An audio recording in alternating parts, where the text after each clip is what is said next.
بۆ یەکلاییکردنەوەی چەند پرسێکی گرنگ بە تایبەت پرسی ڕێفراندۆم و کاراکردنەوەی پەرلەمان و ناکۆکیە سیاسیەکان، یەکێتی نیشتیمانیی کوردستان خولێکی نوێی دانوستانی لەگەڵ لایەنە سیاسیەکان دەست پێ کردووە.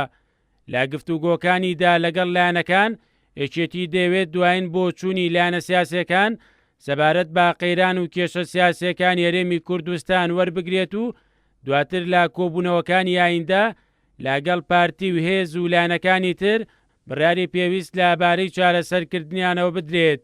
وتەبێژی ئەنجومەنی سەرکردایەتی پارتی لە سلێمانی دەڵێت لەم کاتەدا یەکێتی دەتوانێت ڕۆڵێکی گرنگ ببینێت لە چارەسەرکردنی کێشەکان و دۆزینەوەی زمانی هاوبەش لە نێوان لایەنەکاندا.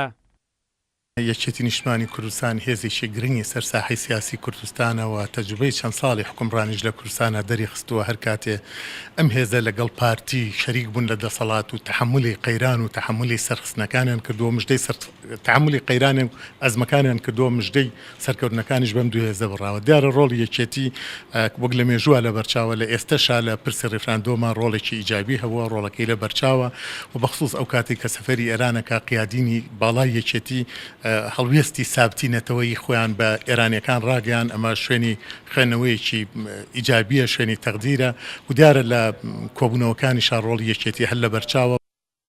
سەردانەکەی وەفدی یەکێتی بۆ لای لایەنەکان لە کاتێکدایە بەشێک لە لایەنە سیاسیەکان لە سەرکات و شێوازی بەڕێوەچوونی پرۆسەی ڕێفراندۆم و چۆنێتی کاراکردنەوەی پەرلەمان و یەکلاییکردنەوەی کێشە و قەیرانەکان ناکۆکی لە نێوانیاندایە، با تایبەت پارتی دیموکراتی کوردستان و بزوتنەوەی گۆڕان. با بۆچوونی سەرۆکی فراکسیۆنی یەکگرتوو لە پەرلەمانی کوردستان سەردانی وەفدەکەی یەکێتی بۆ لای لایەنەکان دەتوانێت ڕۆڵێکی هەرێنی ببینێت لە لێک نزیککردنەوەی لایەنەکان و هەنگاونانی کردداری بۆ چارەسەرکردنی کێشەکان. ئەم سەردانانە بۆ دووسێ خاڵە. یەکەم کۆمەڵە پەرسەندن هەیە لە پرسی ڕێفراندۆمە بە تایبەتی نیگەرانی و ژایەتی دەروجیرانەکان. دووهەم خەریکە وەخت لە دەست دەدەین، کات لە دەست دەدەین.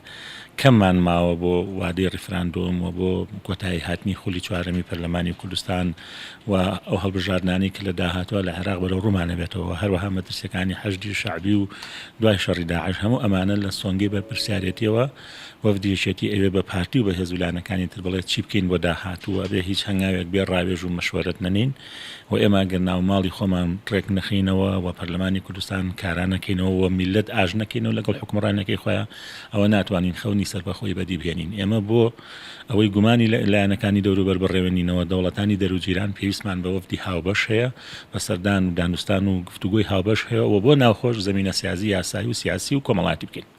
لە دوای گەڕانەوەی وەفدی یەکێتی لاتاران و گفتوگۆکانیان لەگەڵ بەرپرسانی کۆماری ئیسلامی ئێران سەبارەت بە پرسی ڕێفراندۆم، یەکێتی خولێکی نوێی دانوستانی لەگەڵ لایەنە سیاسیەکانی هەرێمی کوردستان دەست پێ کردووە و بڕیارە لە سەردانەکاندا گفتوگۆی یەکلایی کێرەوە لەبارەی کێشە و قەیرانەکانی هەرێمی کوردستان بکرێت و بڕیاری پێویستیان لەبارەوە بدرێت.